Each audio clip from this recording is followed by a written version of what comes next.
Hello viewers, welcome to Bharati's creative gardening and cooking. నా viewers అందరికీ నేను న్యూజిలాండ్ ట్రిప్కి వెళ్ళాను, ఆస్ట్రేలియా. అక్కడ సీ చూడండి ఎంత బాగుందో. టాస్మన్ సీలో ఉండే చిన్న చిన్న డాక్స్ అన్నమాట. సో దీనికి బ్లూ సముద్రం అని చెప్పి పేరు అన్నమాట. చూసారా, బ్లూ కలర్గా నీలిరంగులో ఉంది, స్కై బ్లూ కలర్లో.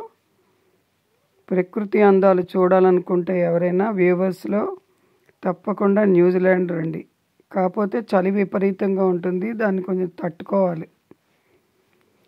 చాలా బాగుంది అన్నమాట. ఈ కొండలు చూడండి, మంచు కొండలు ఎంత బాగున్నాయో, వెండి కొండల్లాగా. ఈ సీనరీలు, ఈ పూలు చూడండి ఎంత బాగున్నాయో, పింక్ పూలు. నేను వీడియోలు అంత పెట్టట్లేదు, పెట్టిన వరకు చూసి నా ఛానల్ లైక్ చేసి సబ్స్క్రైబ్ చేసుకుని చూడండి. రోజు కొన్ని పెడుతూ ఉంటాను. ఇంకో వీడియోతో కలుద్దాం.